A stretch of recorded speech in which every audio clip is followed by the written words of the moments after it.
seluruh jajaran pengurus Kadin Indonesia menyampaikan ucapan terima kasih serta Kadin pada khususnya dalam menyambut kebijakan makro yang jelas dan rinci. Yang kami maksud adalah program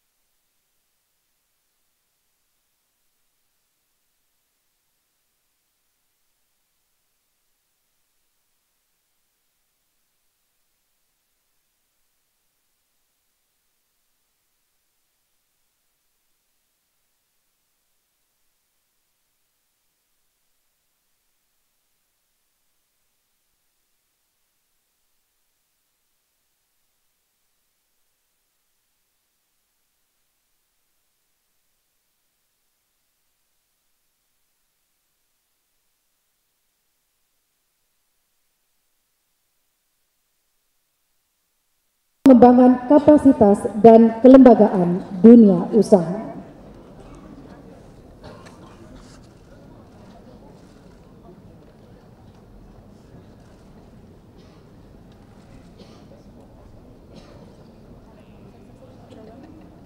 Saling tukar dokumen. Kita beri tepuk tangan Bapak Ibu sekalian. Produk Indonesia, penyediaan lapangan kerja, kemampuan kewirausahaan untuk UMP 3DM.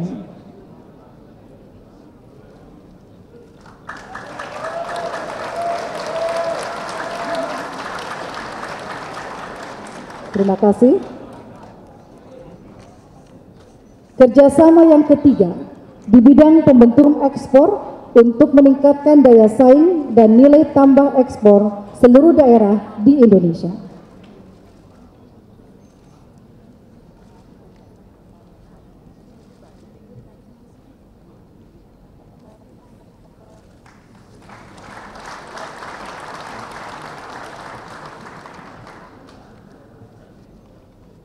Kerjasama meningkatkan kesejahteraan masyarakat kelautan dan perikanan.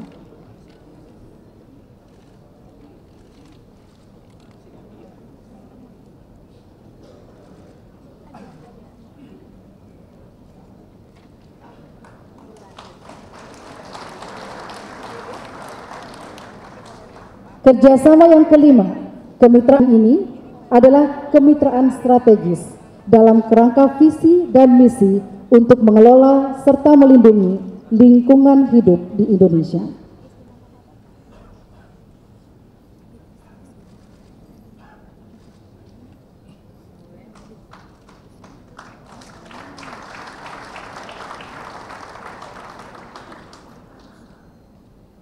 Penandatanganan naskah kerjasama ini adalah mengenai pembangunan pusat pertumbuhan ekonomi di daerah tertinggal.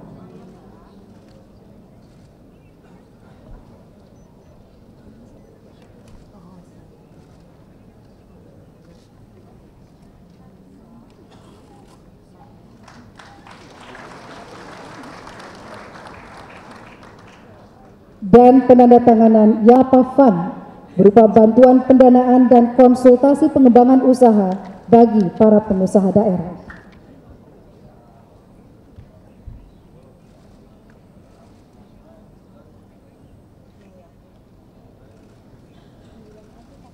Mohon beri tepuk tangan Bapak Ibu sekalian.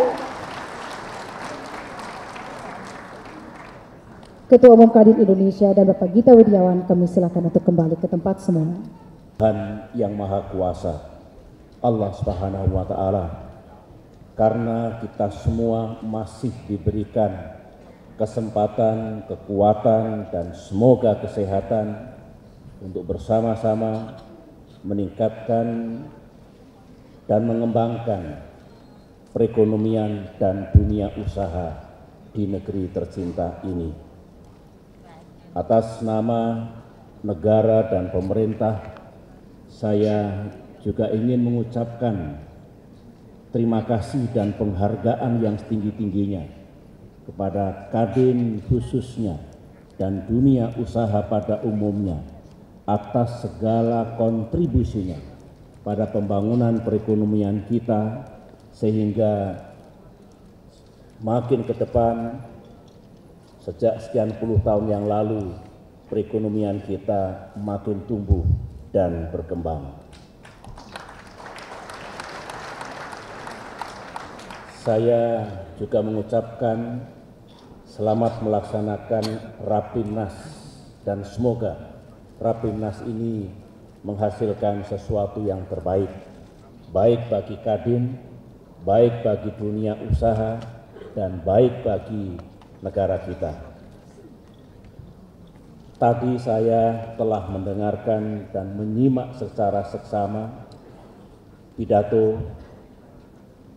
yang disampaikan oleh Bung Suryo Bambang Sulisto dan Bung Anindya Bakri. Saya senang pidatonya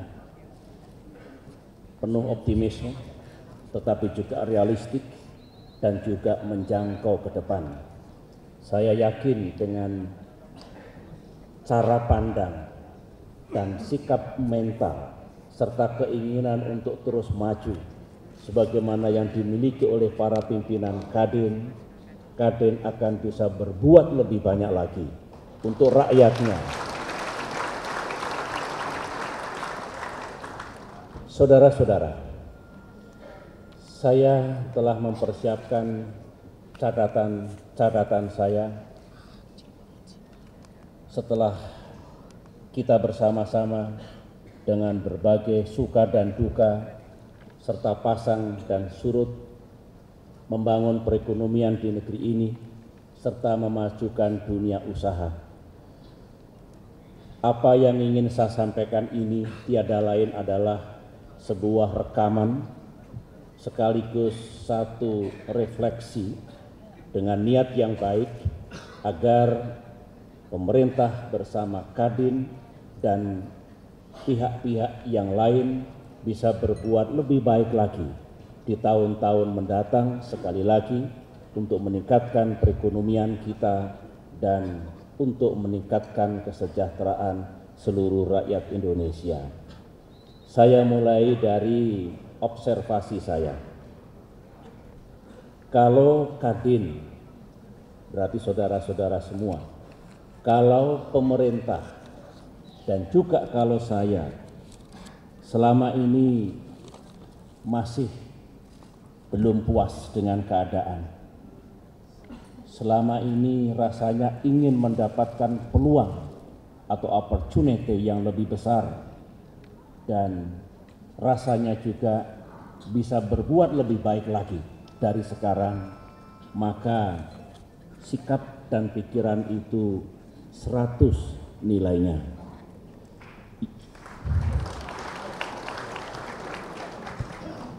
Kita tahu ada masalah, kita ingin mengatasi masalah, kemudian maju.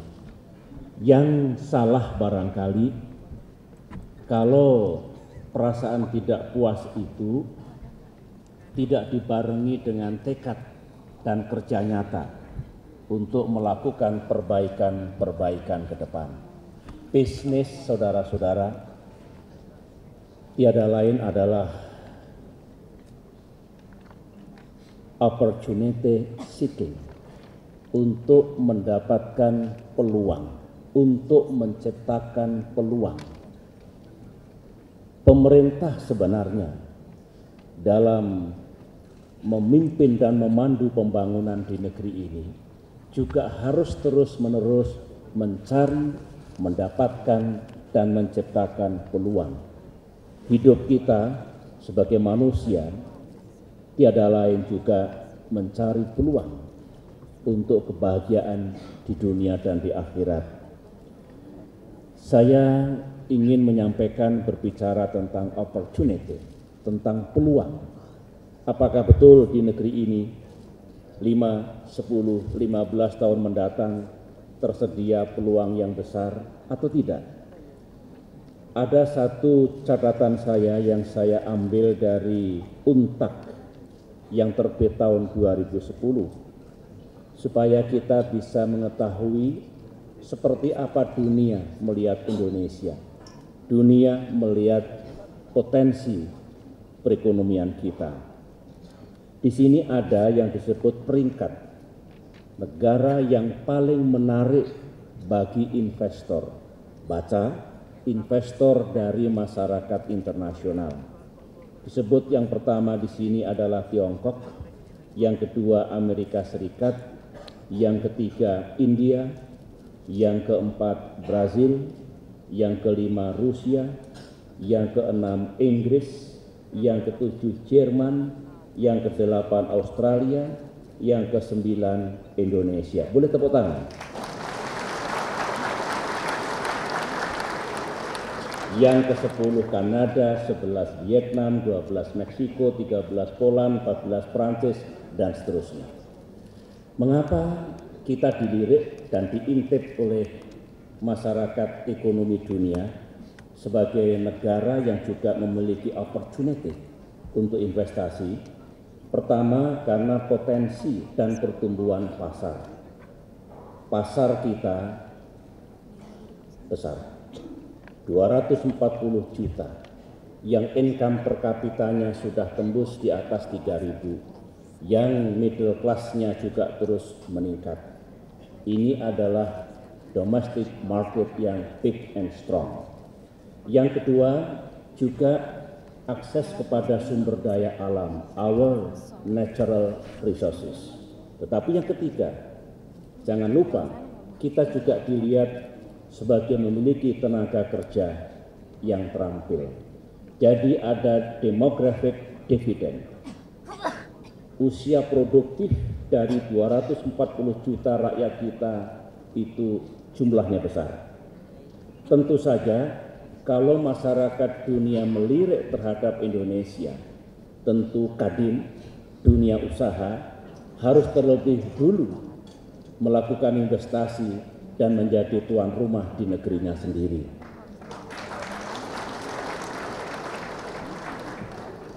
Saya ingin teruskan, tahun ini kita akan menjadi tuan rumah dari banyak international event, antara lain yang connected to dunia usaha dan ekonomi. Bulan Juni akan menjadi tuan rumah dari World Economic Forum East Asia, yang tiap tahun, yang awal tahun itu dilaksanakan di Davos, dan bulan Juni kita mendapatkan kehormatan untuk menjadi tuan rumah. Saya berharap Kadin mengambil partisipasi yang baik. Kita juga akan menyelenggarakan beberapa summit atau pertemuan puncak. ASEAN Summit pertama bulan Mei di Jakarta, ASEAN Summit kedua insya Allah bulan November di Bali, dilanjutkan dengan East Asia Summit, 18 negara akan hadir, dan itu juga akan banyak sekali didiskusikan, dibahas, dirumuskan kerjasama di bidang perekonomian dan usaha. Masih satu lagi, saya alhamdulillah telah memasuki tahun ke-7 di dalam menjalankan pemerintahan di negeri ini. Saya membandingkan jumlah kunjungan dari baik kepala negara atau kepala pemerintahan ke Indonesia, belum yang tingkat menteri dan deputasi ataupun delegasi yang lain. 4 hari yang lalu dilaporkan kepada saya, dan ini lompatan yang luar biasa karena saya menerima tiap tahunnya. Tahun 2011 ini, dan bahkan tidak mungkin kita terima tahun ini, mungkin kita bisa harapkan berkunjung tahun depan, ada sekitar 40 permintaan kunjungan kepala negara, kepala pemerintahan negara sahabat dengan delegasinya. Berarti banyak saudara-saudara kita, negara-negara sahabat yang ingin menjalin kerjasama, utamanya di bidang ekonomi dengan Indonesia. Saya mengangkat hal ini untuk meyakinkan kita sendiri bahwa there is a great opportunity di dalam mengembangkan perekonomian kita, termasuk di dalam menjalin kerjasama dan kemitraan dengan negara-negara sahabat. Saudara-saudara, kalau kita sekarang melihat tayangan televisi, utamanya televisi internasional, kita akan sering melihat liputan tentang terjadinya banyak bencana dan implikasi dari perubahan iklim yang mengakibatkan harga pangan dunia mengalami kenaikan yang cukup tinggi, cukup signifikan. Kita juga melihat konflik, kekerasan, upheaval yang terjadi di Timur Tengah maupun di Afrika Utara. Salah satu implikasinya, karena urusan geopolitik, maka harga minyak bumi, minyak mentah juga terdongkrak naik dan bertahan pada harga yang tinggi. Berikutnya lagi kita menyaksikan bahwa ekonomi Asia, terutama sejak dunia digemparkan oleh krisis ekonomi tahun 2008 dan 2009, juga dilihat sebagai salah satu pilar perekonomian global, bahkan disebut the strategic center of gravity dari global economy sekarang ini. Poin saya adalah ini juga faktor eksternal yang harus kita perhatikan. Masih bicara dengan apa yang kita saksikan percakapan pada tingkat dunia, banyak yang berbicara tentang konektivitas Asia. Di situ bicara infrastruktur. Kemudian di dalam negeri sendiri ada keluhan-keluhan dan pertanyaan kritis mengapa harga komoditas di Indonesia bagian timur itu mahal atau kelewat tinggi. Belum kita semua merasakan, kadang-kadang ya menganggap ini sebagai the weakest point dari kegiatan ekonomi kita. Listrik yang ada di negeri kita ini memang kurang. Tetapi di sisi lain penduduk Indonesia besar dengan income dan purchasing power yang makin meningkat. Yang saya gambarkan semua tadi tiada lain, ada opportunity, tapi juga ada challenge. Kalau kita cerdas menangkap opportunity yang disediakan oleh lingkungan global dan regional maupun yang ada di negeri kita sendiri, dan kita bisa mengatasi berbagai masalah, memperbaiki yang belum baik, menambah infrastruktur dan kemudahan ekonomi yang diperlukan, maka hasilnya nanti insya Allah kita akan menjadi pemenang dalam era globalisasi dan dalam kebangkitan ekonomi, utamanya di Asia sekarang ini. Hadirin yang saya hormati, kita meskipun harus pragmatis, tetapi juga harus memiliki penglihatan yang jauh ke depan, visi. Kita sepakat, kita ingin menjadi negara maju di abad 21 ini. Masih ada sekitar 90 tahun lagi, meskipun tidak harus menunggu sampai jatuh tempo 90 tahun kemudian. Yang kedua, kita ingin menjadi emerging economy 15 tahun dari sekarang, 2025. Menuju ke situ memerlukan kerja keras, percepatan dan perluasan perekonomian kita. Dua tujuan besar, dua tujuan mulia itu tidak akan pernah bisa kita capai kalau kita terus menjalankan business as usual. Ya begini-begini saja, yang penting mengalir, tidak akan pernah sampai.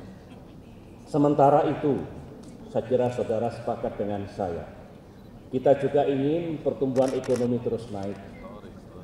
Pertumbuhan yang tinggi, strong, tapi juga naik. Kita ingin terus pengangguran berkurang. Kita ingin kemiskinan juga menyusut. Kita ingin ekonomi luar Jawa terus meningkat dari waktu ke waktu. Kita ingin investasi dan perdagangan yang itu menjadi komponen penting dalam pertumbuhan juga naik. Kita ingin income per kapita rakyat kita makin meningkat dan terdistribusi secara adil. Kita ingin bottlenecking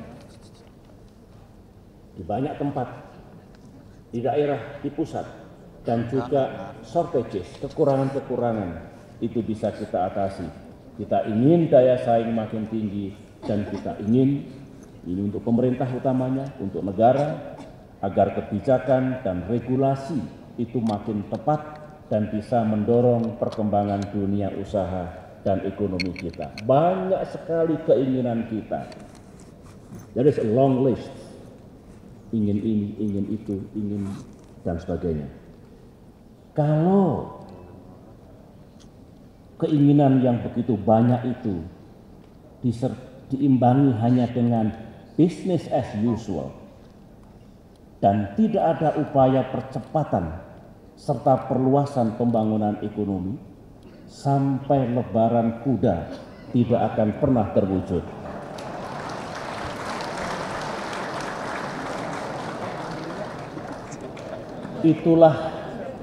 Itulah yang membuat kita semua sekarang ini menyusun satu master plan yang dikenal dengan master plan percepatan dan perluasan ekonomi Indonesia, MP3EI, sebagai rencana induk, sebagai strategi dan sebagai kebijakan. Rencana itu disusun secara bersama pemerintah, baik pusat maupun daerah. Ada komite ekonomi, ada komite inovasi nasional, ada dunia usaha, baik itu pusat maupun daerah.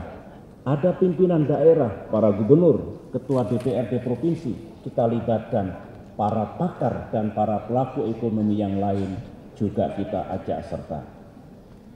Mari kita jalankan dan sukseskan bersama MP3EI ini agar negeri kita berubah for the better, agar ekonomi dan usaha kita juga terus berkembang secara signifikan, bukan sekedar berkembang, tapi berkembang pesat, to reduce poverty, to create jobs, to build infrastructures dan sebagainya.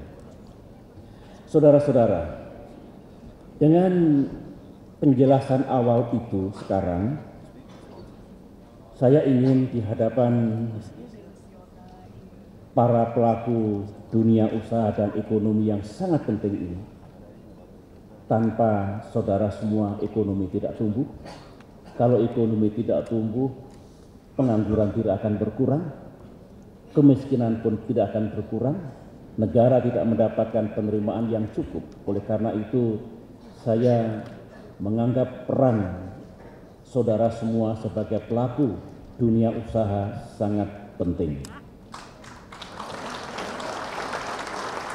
Yang ingin saya sampaikan adalah tantangan kita apa? Sebagaimana falsafah dua sisi dari satu uang logam, di sini tantangan, di sini sebetulnya peluang. Kalau saya bicara tantangan, kaum pebisnis mengartikannya that is opportunity. Itulah peluang. Jangan ikut-ikutan, mulai dari ketua umum Kadin sampai yang paling bawah, yang ada negeri ini tantangan, persoalan. Berarti belum memiliki sense of business, belum memiliki wawasan bisnis yang bagus.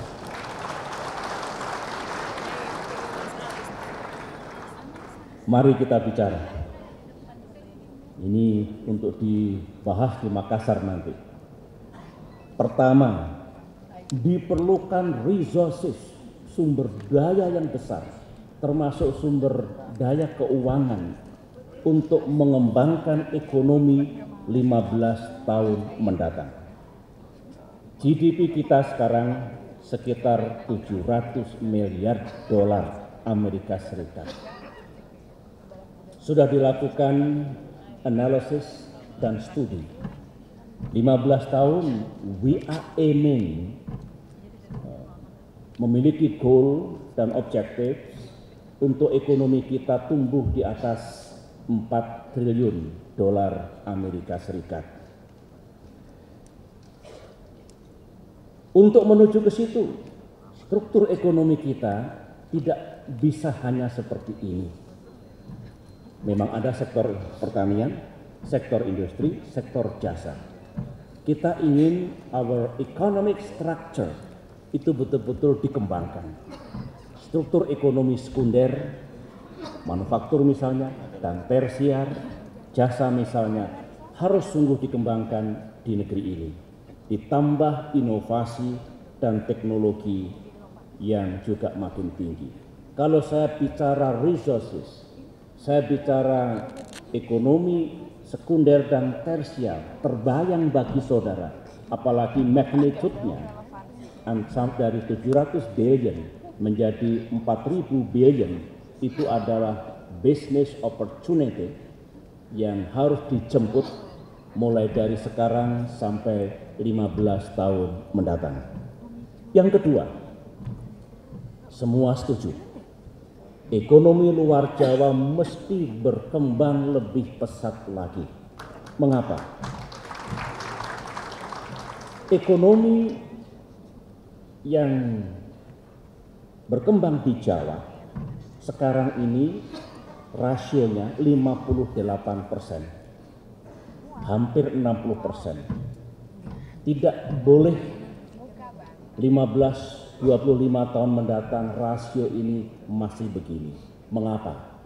Air saja di Jawa yang namanya water balance itu sudah negatif. Tidak boleh eksplorasi terus terjadi di tanah Jawa karena akan mengganggu lingkungan, mengganggu daya dukung lingkungan terhadap manusianya. Oleh karena itu kita harus mengembangkan ekonomi luar Jawa, dan di Jawa pun ekonomi ke depan harus lebih pada high-tech industry, jasa, dan juga research and development and innovation economy. Diperlukan sekitar 2 triliun dolar Amerika Serikat untuk pengembangan ekonomi luar Jawa. Dengan cerita ini terbayang bagi saudara 5, 10, 15 tahun mendatang opportunity kita untuk mengembangkan ekonomi di luar Jawa dengan koridor, dengan economic zones dan industrial clusters yang semua sudah tercantum dalam MP3EI. Itu yang kedua. Yang ketiga, semua itu akan omong kosong, tidak akan manifest menjadi real sector, real economy, kalau pembangunan tenaga listrik tidak kita lakukan besar-besaran.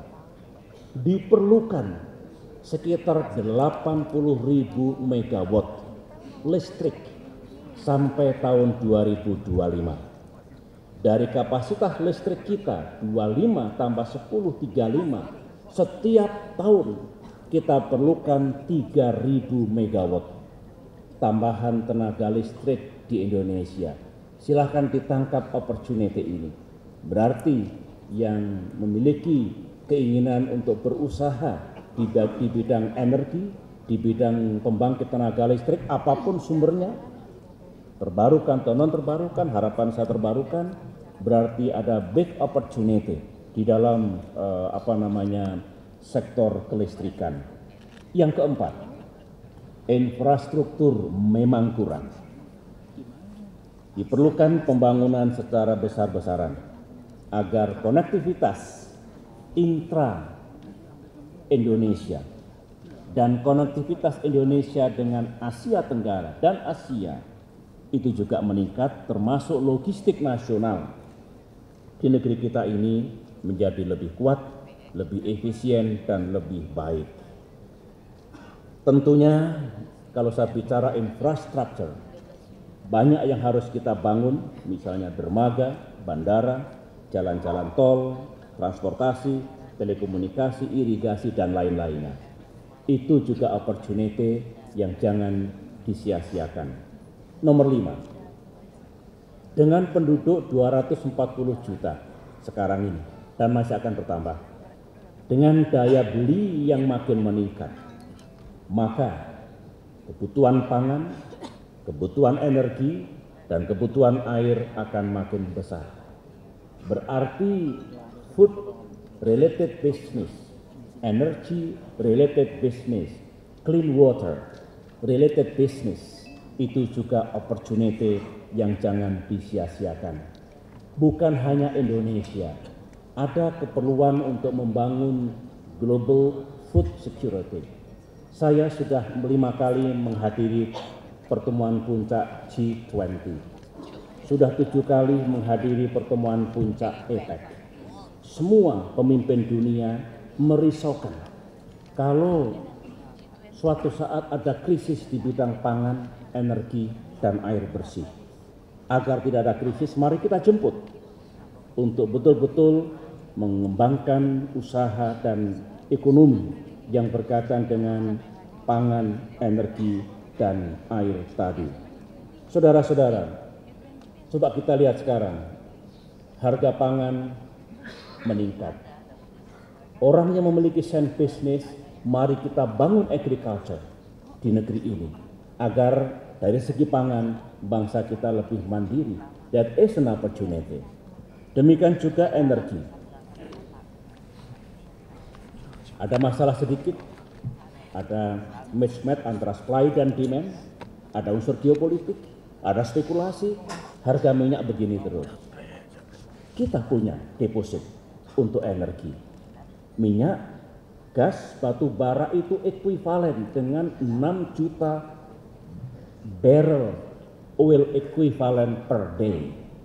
Itu opportunity yang masih bisa dikembangkan lagi 5, 10, 15 tahun mendatang. Terus terang produksi kita belum cukup, baik itu pangan maupun energi. Produktivitas kita juga belum pada tingkat yang baik, terutama di bidang pangan. Jadikan itu business, research and development and innovation. Itu yang kelima. Yang keenam, alhamdulillah, komitmen untuk menyukseskan pembangunan ekonomi 15 tahun mendatang sekarang ini relatif tinggi. Tercatat oleh kami ada 300 billion US dollars yang siap untuk diinjeksikan, diinvestasikan dalam pembangunan, dalam percepatan dan perluasan pembangunan ekonomi ke depan. Dari mana itu? Dari BUMN sekitar 100 miliar dolar. Dari swasta tadi disebut-sebut 85, mudah-mudahan akan menjadi 100. Kemudian dari mitra kita, negara sahabat yang willing to invest, itu sekitar 100. Total komitmennya adalah 300. Belum government spending yang kita keluarkan melalui APBN. 4 tahun berturut-turut ini paling tidak ada 100 triliun yang akan kami alokasikan untuk pembangunan infrastruktur di seluruh Indonesia. Saya senang bahwa komitmen ini ada, dan datangnya saya senang dari BUMN, dari swasta kita, plus mitra-mitra kita dari negara sahabat. Persoalannya saya tahu, how to finance. Sasarannya ada, pilihan proyeknya ada, yang mau investasi ada. Dari mana pendanaannya? Tolong dipikirkan. Pemerintah dan Kadin memikirkan sisi-sisi dari financing ini. Apakah perlu kita bentuk dedicated bank? Contohnya Bank Pembangunan Indonesia. Ada yang mengusulkan kepada saya, mengapa tidak kita bikin Bank of Agriculture? Ada yang mengusulkan saya 2 tahun yang lalu, Pak SBY lebih bagus kita bikin karena ada program KUR, yaitu Bank Tabungan dan Kredit Usaha Mikro, Micro Credit Bank, Micro Finance Bank. Saya minta diuji oleh para bankir, apakah cocok itu.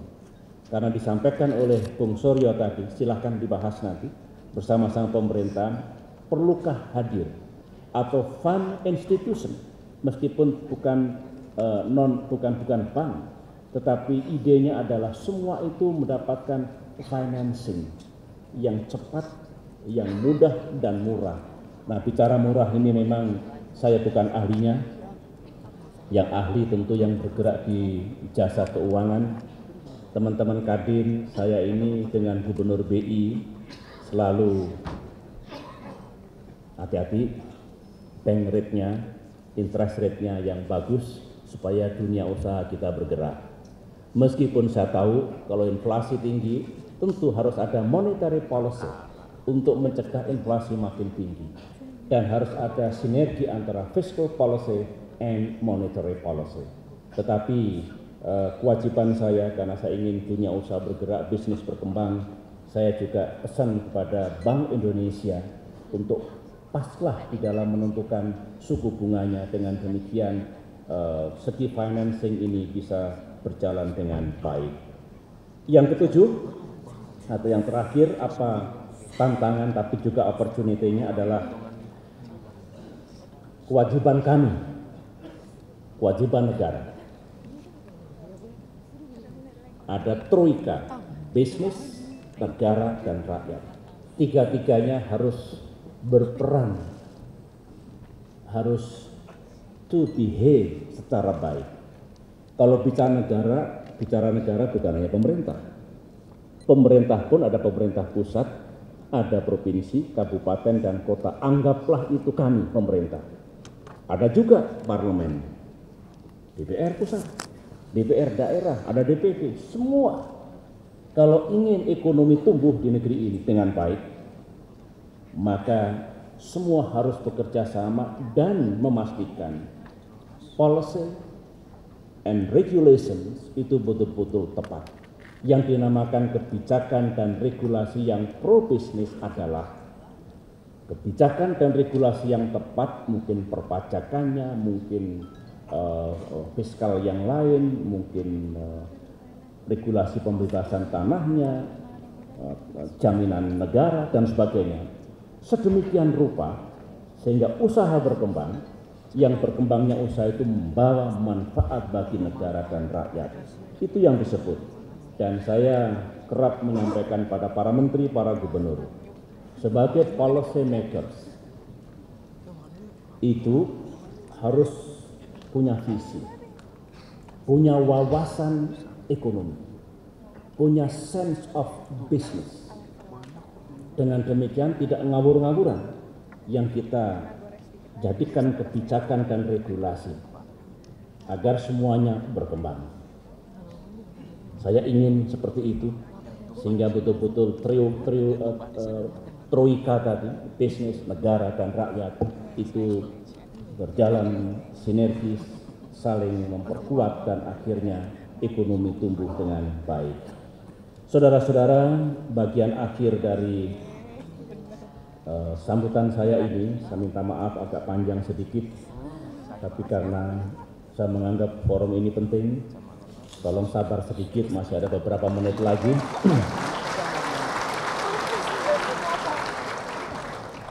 Ada yang mengkritik, saya mengkritik pemerintah, atau paling tidak bertanya, mengapa pemerintah hanya memperhatikan pertumbuhan ekonomi semata atau growth saja? Jawaban saya, siapa bilang? Siapa bilang? Silahkan dicek kebijakan, program, regulasi. Kita tetap menganut strategi pembangunan ekonomi 4 jalur, yaitu strategi yang pro pertumbuhan jelas, pro lapangan pekerjaan, pro pengurangan kemiskinan, dan pro lingkungan. Kalau ekonomi tidak tumbuh, bagaimanapun tidak akan membawa kesejahteraan. Lihat negara di dunia ini yang ekonominya tidak tumbuh, jalan di tempat, bahkan mundur. Nah, konsep pertumbuhan pun bukan growth for the sake of growth, tetapi kita sepakat pertumbuhan kita harus strong. Alhamdulillah kita telah masuk area 6-7%. Mari kita jaga pertumbuhan di 6-7% begitu. Tidak usah tinggi sekali, nanti lingkungan kita rusak, ada masalah-masalah sana sini. Pas saja 6 to 7% growth or 7% growth nantinya, strong, balance, yang tumbuh jangan hanya kota-kota besar, yang tumbuh jangan hanya Jawa, tapi juga seluruh sektor, seluruh daerah, balance, inklusif. Jangan sampai yang belum mampu, yang masih miskin, yang sejahtera tidak dapat apa-apa dari pertumbuhan ini. And kemudian sustainable. Jangan merusak lingkungan. Strong, balance, inclusive, and sustainable economic growth. Itulah yang masih kita jaga. Kemudian pembangunan ekonomi kan juga untuk kesejahteraan rakyat. Saudara tahu ada 3 pilar pembangunan kita. 1, ekonomi untuk kesejahteraan, that's number 1. Nomor 2 adalah demokrasi yang makin hidup tapi juga bermartabat. Dan yang ketiga, keadilan bagi semua, justice for all, termasuk keadilan ekonomi dan keadilan sosial bagi seluruh rakyat Indonesia. Oleh karena itu, saya tahu bahwa master plan kita MP3EI itu dilihat sepertinya lebih berkaitan dengan investasi, bisnis, dan pembangunan ekonomi berskala menengah dan berskala besar. Dari segi nilai investasi, siapa yang berinvestasi, proyek-proyeknya memang ini middle level investment atau big investment, begitu. Benar di satu sisi, karena tanpa itu ekonomi kita tidak terangkat.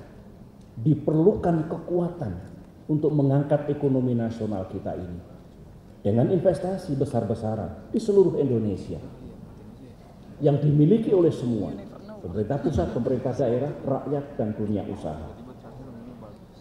Itu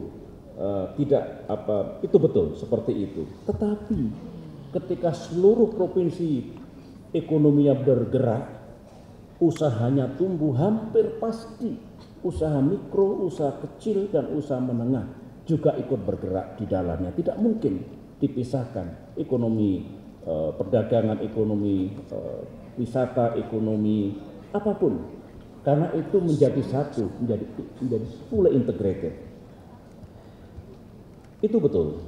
Dan jangan lupa, di samping UMKM juga akan tumbuh. Kalau ekonomi seluruh Indonesia tumbuh, pemerintah tetap melaksanakan sejumlah kebijakan dan program untuk pengurangan kemiskinan. Tidak perlu saya ulangi. Pemberdayaan UMKM tidak perlu saya jelaskan lagi. Kita menambah 1 klaster. Waktu Pak Ical masih Menko Kesra dulu 3 klaster. Kita tambah lagi 1 klaster sekarang ini menjadi 4 klaster untuk betul-betul membantu rakyat kita yang belum sejahtera menjadi lebih sejahtera. Ini semua adalah the total strategy and policy dari negara kita. Oleh karena itu, saya berpendapat arah dari pembangunan ekonomi ini sudah benar. Bahwa di sana sini masih ada kekurangan, masih ada kesalahan, harus diperbaiki, harus dikoreksi, iya. Pemerintah terbuka menerima kritik itu, pemerintah akan terus menjalankan pekerjaan rumahnya dan tugas-tugasnya, dan saya minta kebersamaan dengan Kadin dan dunia usaha.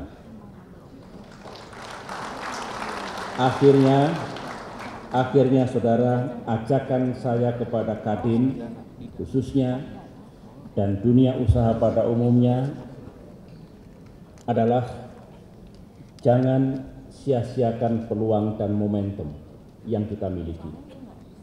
Ekonomi di negeri ini tidak akan pernah berubah ke arah yang lebih baik jika kita tidak mengubahnya. Kita tahu masih banyak persoalan dan PR kita. Jangan terus mengeluh. Jangan gemar menyalahkan pihak lain. Jangan selalu pesimis dan berpikir negatif. Tapi saya mengajak Kadin, mari kita bergandengan tangan untuk mengatasi dan memperbaikinya.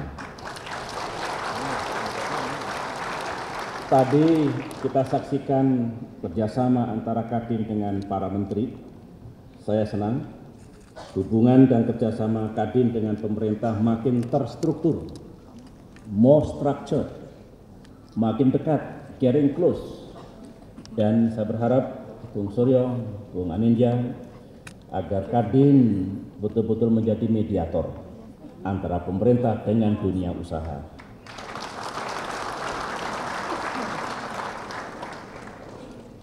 Terakhir dari yang terakhir ada sebuah pesan moral dari seorang saya yang sedang mengemban amanah.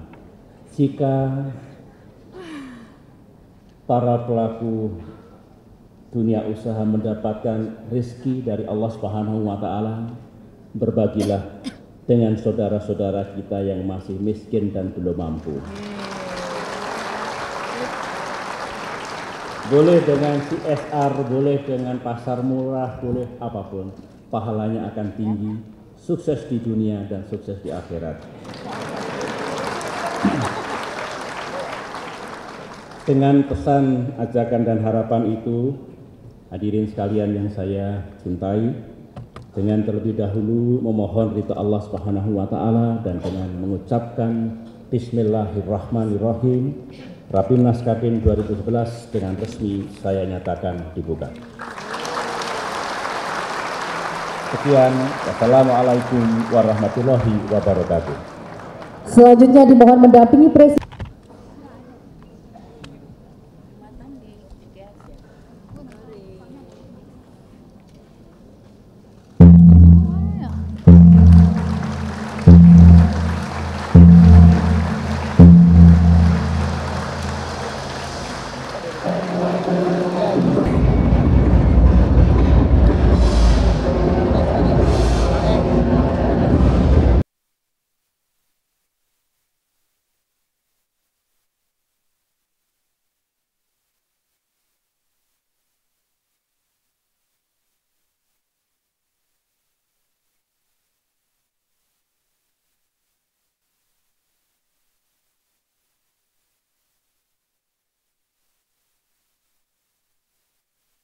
Kalau Bapak sendiri Pak, ada nggak Pak perintah khusus Pak? Dari Bapak sendiri? Saya sudah baca koran dengan baik. Dari Bapak sendiri?